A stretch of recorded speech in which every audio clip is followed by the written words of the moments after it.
Spring 1992. From inside the walls of Menard Correctional Center, John Wayne Gacy granted a rare televised interview.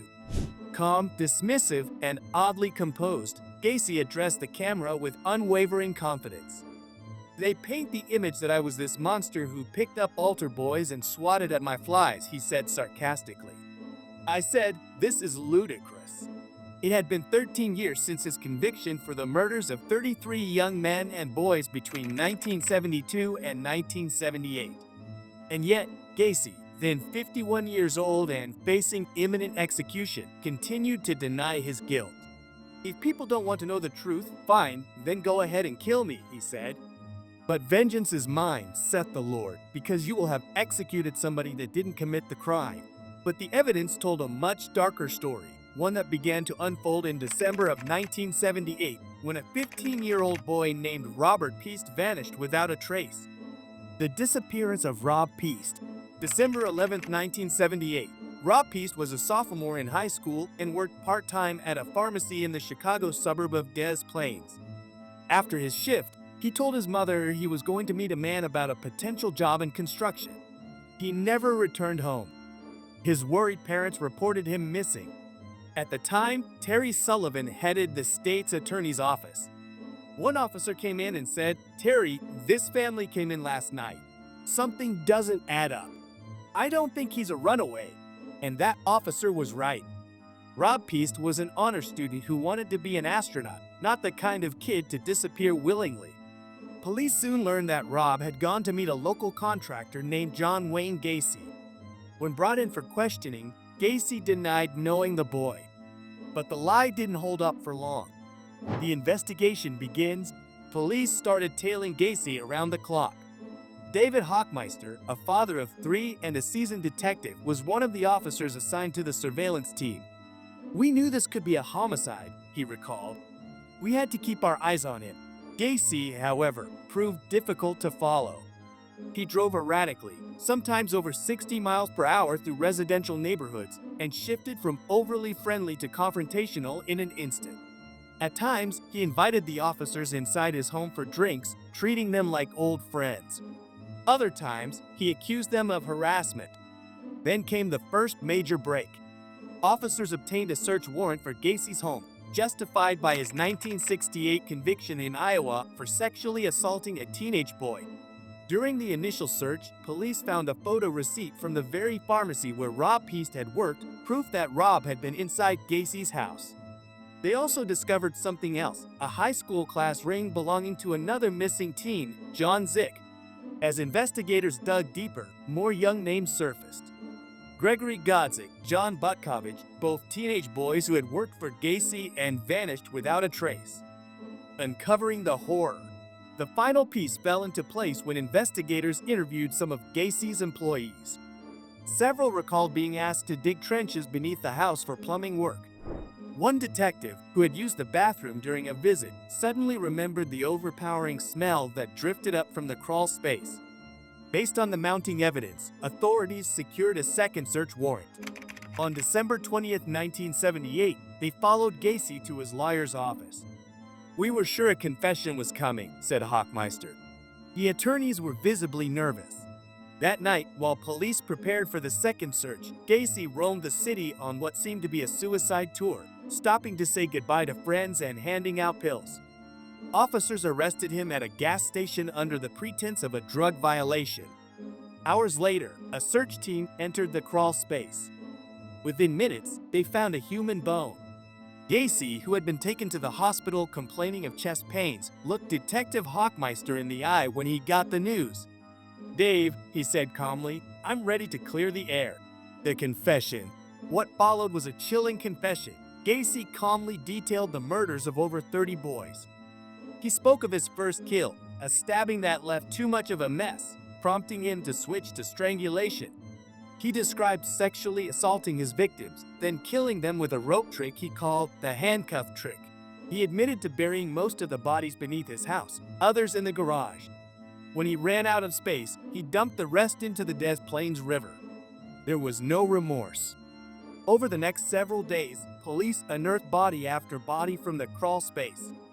By Christmas, the count had reached 29. Victim no. 30, Rob Peast, was still missing. But by spring, even he would be found. Gacy's double life. In his 1992 interview, Gacy presented himself as a misunderstood man with strong values. By 1993, 50% of American families will be single parenti, he warned. That's why kids run away. The irony was staggering. Gacy, who had been twice divorced, described himself as a devoted father and community servant. And for those who knew him before his arrest, that version of Gacy was believable. He hosted barbecues, dressed as Pogo the Clown at charity events. He was active in Democratic politics and even met First Lady Rosalynn Carter. To his neighbors, he was friendly, hardworking, and polite.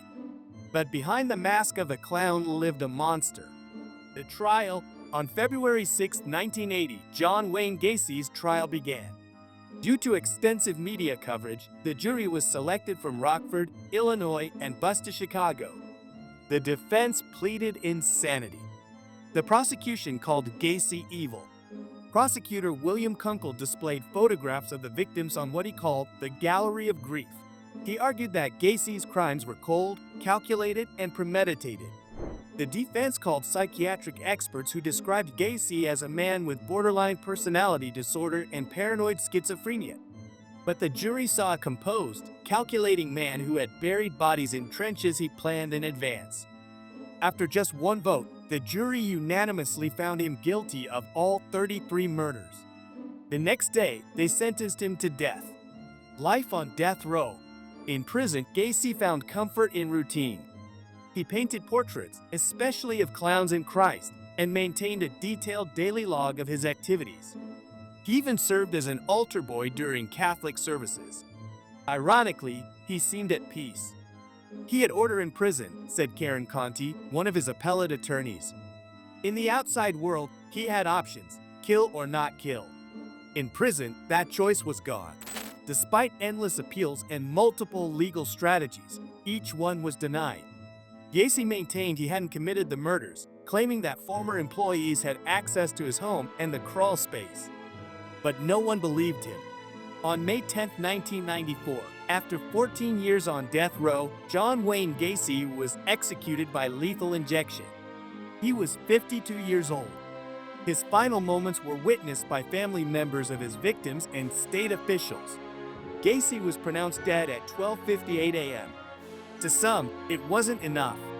He got an easier death than any of his victims, one mother said. But justice, at least, was done. In the months following his death, families of Gacy's victims gathered to burn his paintings in a public ceremony.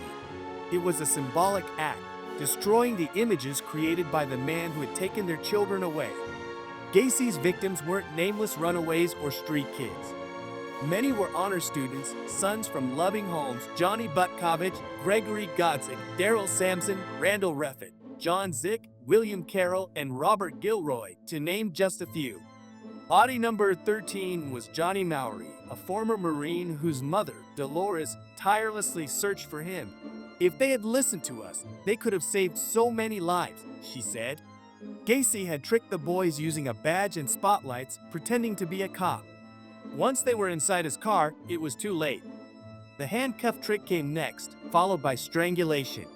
It was a pattern he repeated over and over again. By 1978, he claimed the crawl space was full. That's when he turned to dumping bodies in the Des Plaines River. 4 more victims were recovered there, including Rob Peast. In total, 33 young men and boys were confirmed to have been murdered by John Wayne Gacy. Of those, 9 remain unidentified to this day. John Wayne Gacy's story remains one of the most chilling in American criminal history. He hid in plain sight, a clown, a neighbor, a businessman, while burying the bodies of his victims beneath his home. He was a master of deception. But in the end, it was one boy, Rob Peast, who brought his reign of terror to an end. The monster beneath the surface was finally exposed.